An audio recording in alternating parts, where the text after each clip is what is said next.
چلیں آج مل کر کہتے ہیں بائیکاٹ برزخ ڈرامہ سیریز۔ اگر آپ مسلمان ہیں یا تھوڑا سا بھی اپنی آنے والی نسلوں کا احساس اور خیال کرنے والے ہیں، اور اگر صرف ایک اچھے انسان ہی ہیں جو کہ غلط کاموں سے اور برے کاموں سے، برائی سے، بے حیائی سے، ادیانی سے، LGBTQ سے نفرت کرتا ہے، تو کائنڈلی میرے ساتھ مل کر ایک دفعہ کہیے بائیکاٹ برزخ ڈرامہ سیریز۔ السلام علیکم، welcome to the modern critic. آج ہم بات کریں گے اپنے ولاگ میں برزخ کی ڈرامہ سیریز کے بارے میں، جو کہ ویب سیریز ہے اور اب یوٹیوب پہ اویلیبل ہے، ہر بندہ دیکھ سکتا ہے۔ برزخ کیا ہے؟ کیوں انہوں نے آخر اس کا نام برزخ رکھا؟ ڈرامہ دیکھ کے جو گھٹیا پن اس میں نظر آتا ہے، جو گھٹیا حرکتیں اس میں کی گئی ہیں، لگتا ہے کہ قرآن پاک میں موجود ہر وہ امپورٹنٹ گناہ جس کے بارے میں اللہ تعالیٰ نے بہت سی وعیدیں دی ہیں قرآن میں، ان سب کو اکٹھا کر کے پھر اس کے اوپر رائٹنگ کی گئی اور پھر اس کے اوپر یہ ڈرامہ سیریز کیپچرائز کیا گیا۔ تو آخر یہ برزخ ہے کیا؟ برزخ ہمارے ڈیفرنٹ اسکالرس کے اکارڈنگ اور ہمارے ڈیفرنٹ علماء کے اکارڈنگ اور ڈیفرنٹ اسکول آف تھاٹس کے فرقوں کے اکارڈنگ برزخ موت کے بعد کی اسٹیٹ ہے۔ کچھ کہتے ہیں قیامت اور موت کے درمیان کی اسٹیٹ ہے، اور کچھ کہتے ہیں کہ یہ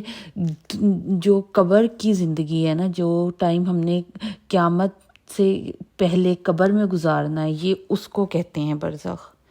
تو واللہ عالم کہ کتنا کس کو اوتھینٹسٹی ملتی ہے اور کون کی کیا ڈیفینیشن کتنی اوتھینٹک ہے،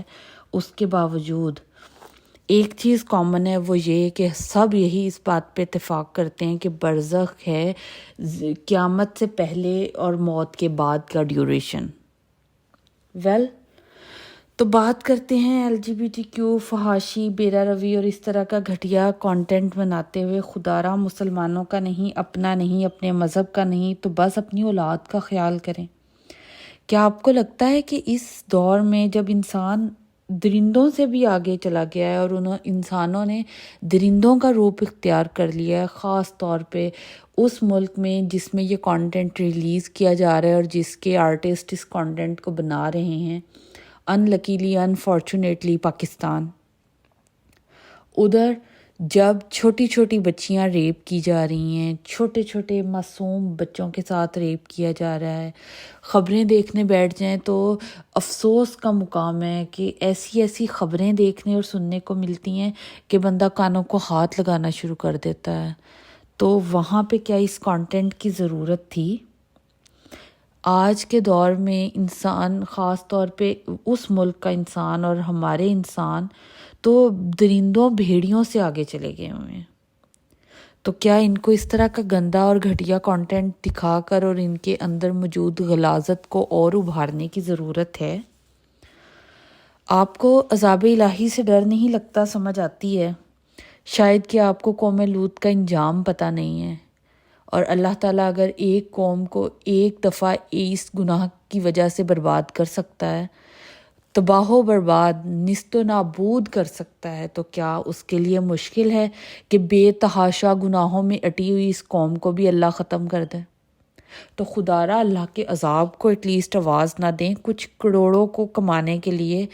آپ اتنے بڑے بڑے گناہوں کو، جس کے بارے میں جن کے اپنے یہ ایجاد کردہ گناہ ہیں، جن کو یہ کرنا چاہ رہے ہیں، پروموٹ کر رہے ہیں، جس کے لیے یہ تھرڈ ورلڈ میں انہوں نے قیامت برپا کی ہوئی ہے، یہ لوگ خود ان کو اچھا نہیں سمجھتے ہیں، اور آپ لوگ مسلمان ہو کے یہاں پھر پلیز یہ مسلم ورڈ جو ہے نا، اپنی ریلیجین آئیڈینٹی اس کو چینج کر لیں، اس کو چینج کر کے قوم لوط کی آئیڈینٹی اپنے ساتھ لگا لیں، تاکہ کم از کم ہمیں یہ دیکھتے ہوئے اور سنتے ہوئے یہ افسوس تو نہ ہو کہ یہ بائی نیم انلکیلی، انفارچونیٹلی اپنے آپ کو مسلم کہتے ہیں۔ تارا عذاب الہی سے ڈریں، اور پلیز ایک دفعہ قوم لوط کا انجام نکال کے پڑھ کے دیکھیں کہ اس پہ کیا ہوا تھا، کیوں ہوا تھا، کس وجہ سے ہوا تھا۔ اس میں اتنا گھٹیا کانٹینٹ مت اپنے بچوں کو دکھائیں کہ ابھی تو وہ صرف دوسری جنس کی ہوس کا شکار ہیں تو پھر وہ اپنی ہی جنس کے لیے بھیڑیے بن جائیں۔ ادھر میں ماریا بی کو اور اماں ٹی وی اور میں کو اپریشیٹ کرنا چاہتی ہوں کہ جنہوں نے اپنی فیم کو، اپنی ہر چیز پہ کمپرومائز کیا اور اس گناہ میں حصہ نہیں ڈالا بلکہ اس کے اپوزٹ کھڑے ہو گئے ہیں۔ انہوں نے اس کے اوپر احتجاج کیا ہے، انہوں نے اپنا احتجاج ریکارڈ کروایا ہے، انہوں نے کہا ہے کہ نہیں، ہم اس کا حصہ نہیں بن سکتے۔ ماریا بی کا کانٹینٹ مجھے بہت پسند آیا، جدھر انہوں نے کہا کہ اگر ہم لوگ چاہتے ہیں کہ ہمارے بچے، ہماری آنے والی جنریشن انسانوں کی طرح رہے تو اس کے لیے ہمیں بہت ضروری ہے کہ ہم اس کے اگینسٹ کھڑے ہو جائیں اور یہ ثابت کر دیں کہ ہم ابھی باشعور اور آنکھیں اور کان رکھتے ہوئے ماں باپ ہیں۔ اور افسوس کا مقام تو صرف یہ ہے کہ جانے کس ڈگر پہ چل رہے ہیں ہم لوگ، کیا چاہتے ہیں ہم۔ اور ادھر ایک اور چیز ہے، میرا ایک کوسچن ہے، وہ یہ ہے کہ قرآن کی سورہ نور میں اللہ تعالیٰ فرماتا ہے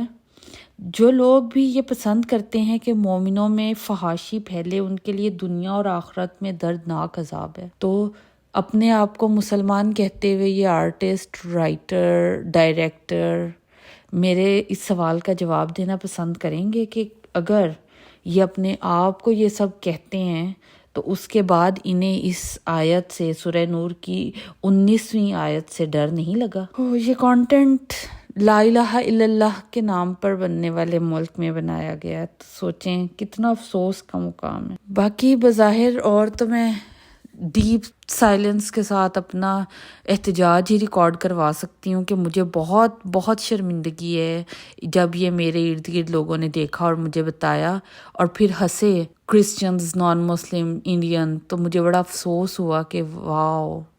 سو ٹرو، یہ صحیح کہہ رہے ہیں کہ ہم اسی قابل رہ گئے ہیں کہ جس طرح کا کانٹینٹ ہم بنا رہے ہیں تو پھر ہم اپنے آپ کو مسلمان یا ہم اپنے آپ کو اللہ کا بندہ یا ہم اپنے آپ کو ہدایت پہ کیسے کہہ رہے ہیں؟ سوچئے گا ضرور۔ باقی اینڈ میں دعا کروں گی کہ اللہ تعالیٰ ان ایکٹرز کو اور اس میں شامل ساری ٹیم کو ہدایت دے اور صراط مستقیم پہ چلنے والا بنائے، کیونکہ ہدایت تو صرف اللہ کے ہاتھ میں، اللہ کسی کو بھی دے سکتا ہے، کہیں پہ بھی دے سکتا، تو اللہ تعالیٰ ان کو بھی ہدایت دے۔ پھر ملتے ہیں نئے کانٹینٹ کے ساتھ، اللہ حافظ۔